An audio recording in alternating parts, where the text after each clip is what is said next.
G'day everybody, it's story time,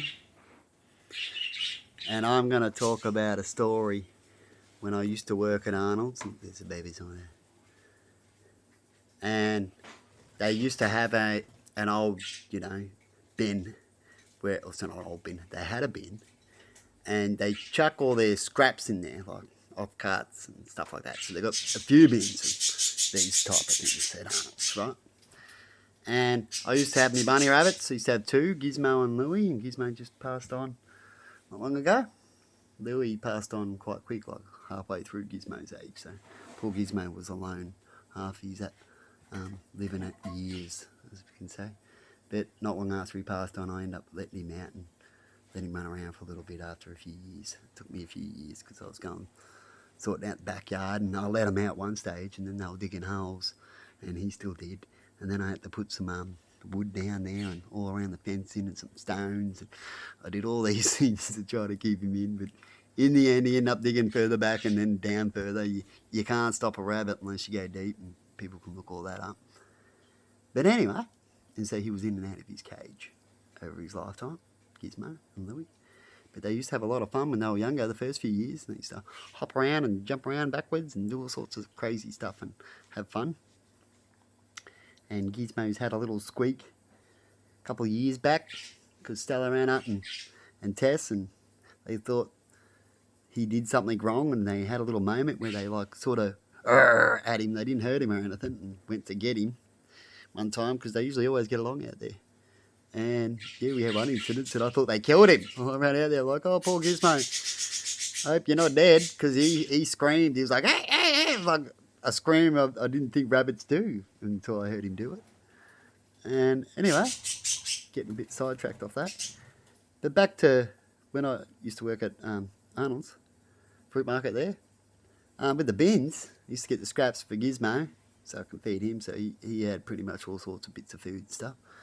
And sometimes there was just, some food that was bruised or getting old, right? And there'd be big piles of it. Like I wouldn't scab out anything that's yucky and dirty. I'd leave that alone. Sometimes for Gizmo, it depends. But other than that, occasionally I'd take some things out of there, like some apples and bananas and maybe some strawberries, because there'd be lots of strawberries that started to get funny ones, and they've chucked them out. And, you can't go through it. There's not that many good ones in there to go through it and waste staff's time so they can sell it. So they try their best in certain things. And anyway, yeah, get some strawberries and stuff like that, and I used to bring them home and eat them myself. How's that? Eat these certain things that would just had bruises or marks on them and certain things that they chucked out at certain times. I thought, hey, man, to me, that was like, oh, man, what a waste of carrots, or what a waste of this and what a waste of that. I can use that, and so I did. And what I was going to say, too, another little idea is why I thought, hey, I'll do a story time.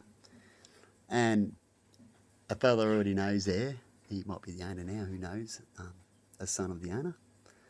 Don't want to do too many names, as I'm, on YouTube. And you could use some seconds and things that people might not eat. Like with the carrots, I end up mentioning that to the people there about the carrots, and they end up making seconds for horses and stuff like that, and for rabbits, cheaper bags. Right? In my opinion, but that's just, man, you can call me tight ass me. They weren't quite cheap enough because they were selling, but I thought they weren't selling as good. I thought they could go a bit quicker and stuff. And I also thought the price could have been cheaper, as it was already something that was getting thrown away. And not to not make money, right? But, at least start off at a low price. Definitely if people are struggling, And if they sold too much too quickly, then maybe up the price a little bit. So there's some stock there, because I get price rising for stocks and trying to keep things right, but there's a limit, isn't there? But anyway, besides just using their carrots, they could do it with the apples, and who knows if they're doing it now. I don't go to Arnold's that much at all. I haven't been in there for a little while, just a couple of times. I can count on my hands since I've left Arnold's, probably up to 10 times. But I get other people to go there for me. But I don't know what they're doing now when it comes to all that. But that's a good idea to do. Try not to waste food. And if food is get to a part where it's riskful, right, for like a company like Arnold's, and they don't want to, make risks for them is why they do certain moves. They should just have a section where you pick your food out, right? You can have it on the video camera so it can cover you all for all this kind of stuff. And the people can pick some food out of those sections, and they've got to be extra clean, or you might have to be cutting off the yucky bits and stuff like that, and have it at a cheap price, a pretty good cheap price. Like, get rid of it, but make some money, hey, for getting your staff to put it there and stuff like that.